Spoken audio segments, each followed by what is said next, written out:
Good morning, good afternoon, good evening, wherever you are around the world, LFC fans.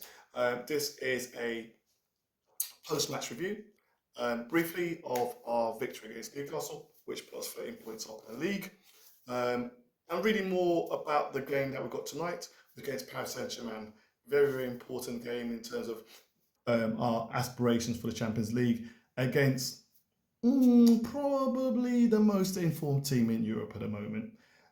So really just want to chop up with you in terms of the Newcastle game and talk a bit about Paris Saint-Germain game in the Champions League and what you think will happen today.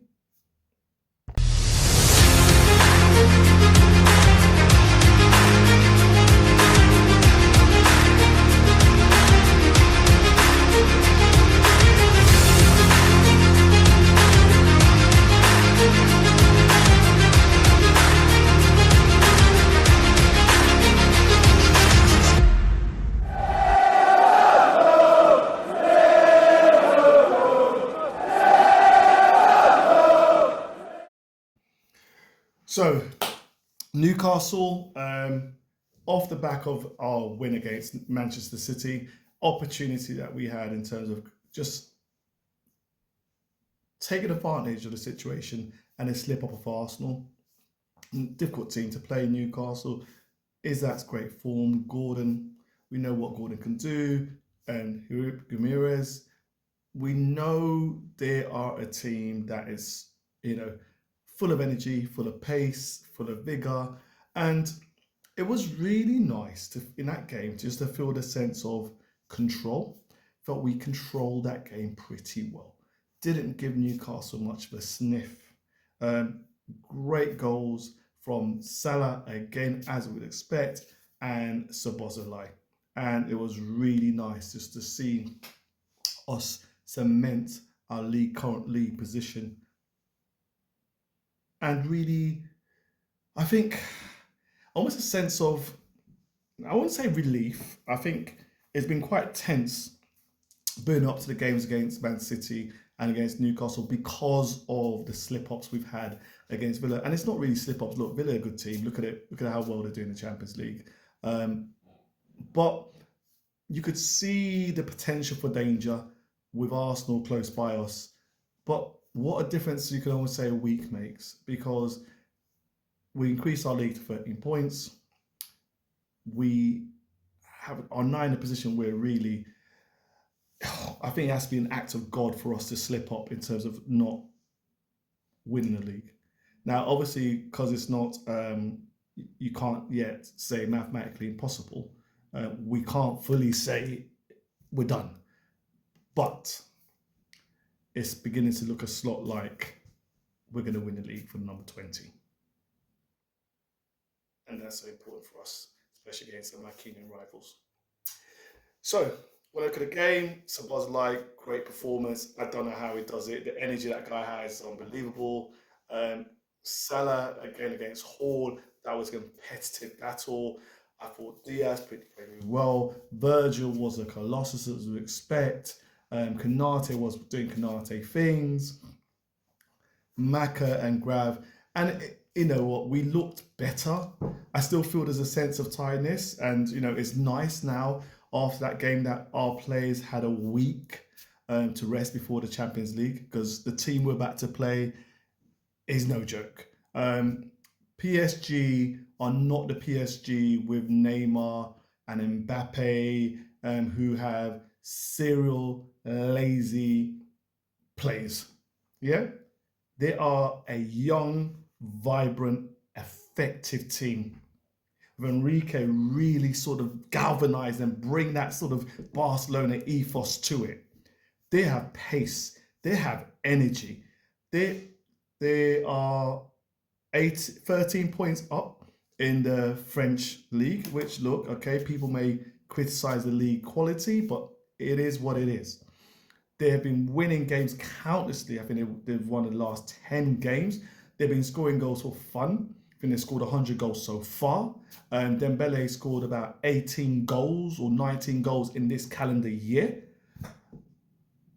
If I went through the names of the players, I never say his name properly. Gravlashvili from that was at Napoli. We know the quality this player has. Yeah, Messi-like skills. Donnarumma, we know that. Barcola, Hakimi. Oh, if we're talking about Trent passing ability, Hakimi is there. This guy's dangerous. He's dangerous with the ball. Yeah, they have that all around.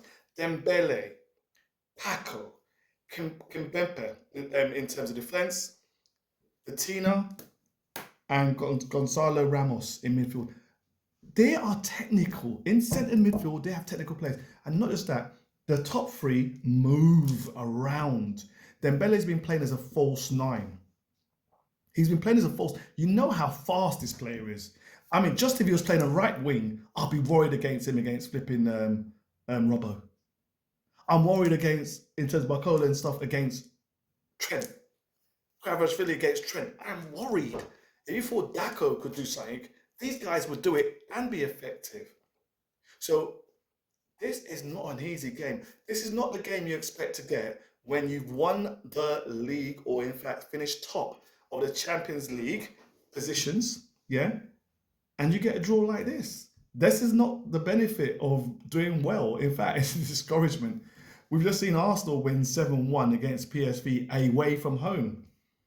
And you know what? That's not surprising me because those kind of teams, PSVs, Benficas, Portos, as we've done before, you can see those results happening. PSG is not that team to mess about with. Even in the days where we know they fell down near the hurdle, they've always been a dangerous team. And now they have a manager who's galvanized a team, has a youthful, vibrant squad, who press like Liverpool, all around the pitch, one-on-one pressing, defensively very strong with pace, a colossus of a goalkeeper. So our work is cut out. That's a fact, and we can't mince about with that. It's a great challenge today, but we have different cards we can play. I like to see we're going to do the 4-2-2 and see if that works in terms of bit more solidity in the midfield. I think that, if I remember rightly, we played that against Man City, and it could be, or Newcastle, but it could be something that we could use in this game. If we can have, I mean, look, if I was looking at the squad today, I'm looking at, Tsimikas, but I know the coach can play Robbo. I'm just concerned. I mean, look, it's better of two evils. Tsimikas even is not showing me that he's banging that door to break it down. And Robbo's not had a great season, but we know why. He's getting older, his pace, etc., etc. But I feel he's going to play Robbo, but that comes with dangers. It comes with a lot of dangers. I would rather have Tsimikas. Obviously, Virgil, Konate. And again, we know Bradley's injured. Gomez has had surgery. We got Trent. And look, we love Trent attacking wise, but defensive wise is a challenge. Against Newcastle, he defended better. But then against Man City, we saw what happened when Goku got past him. Goku got past him so many times. Weak rested, Grav, energy, revitalized. Now, this is a bit of experimental. You could see potentially Grav and Endo double pivot with Szoboszlai and McAllister, kind of like that number 10 false 9 role. It's a try. I mean, it does still leave us vulnerable out in the wings, but you know, it means that we can have that compete in that centre of the midfield, which is going to be very, very heavy condensed because they have some ballers in the centre of the park. Then obviously we'll see Salah on the right, Diaz. I would expect to be playing central and then Gakpo. But Gakpo, I think he's had an injury review. He's flown the squad, so there is potential that I don't think he would start. So do you start Jota and do you start Nunes? Which one would you go for? I mean, look, I'm still a Nunes guy, and his work rate against Newcastle was really good when he came on. But you know, I think maybe this week game for Nunes. But this is not a game to miss chances. Nah. This is a game to finish your dinner. It's a game to finish your dinner. So we need a finisher. And Jota is that player, but I'm just worried about the pace. So we may need that Nunes pace today. So it's a big battle against Dembele, against Salah. And we need to be defensively strong. None of this slow starting, not to hold the ball too much at the back. It's going to be a challenge. We need to try and come away with a good result to take it to Anfield. Because this team are a difficult team to play. Do not, and we will not underestimate them. And the coach has really basically said that. He's basically said in terms of what their strengths are, and that we need to really be focused on this. Like I said, Gakpo is potentially touch and go. I don't expect him to start for sure. I think if the injury is such that it was a late call to take him on, I think he's not going to be starting and potentially could come off the subs bench. Endo, that's a challenge. If Endo doesn't start, obviously then we've got Jones potentially in there, or McAllister, the double pivot with Gravenberch. I will be worried with Endo, I must admit, because it's the pace. But then, could we have a bit more midfield defensive solidity with Endo there? Just we wouldn't have a lot of pace. That's the give and take. Let me know what you think. Let me know what your starting lineup will be. Let me know if how you feel the result will be in this game. I'm going with Liverpool win, and I could see us winning 2-0, surprisingly. Let me know what you think. Click on notification, like and subscribe. Please share. When you've got independent and small channel like mine that's trying to grow holistically, I don't invest and put money into the algorithms.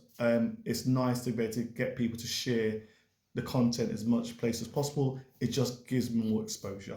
And I always appreciate your feedback. So click on the notification, like and subscribe, and let's see how the result gets on. See you on the other side.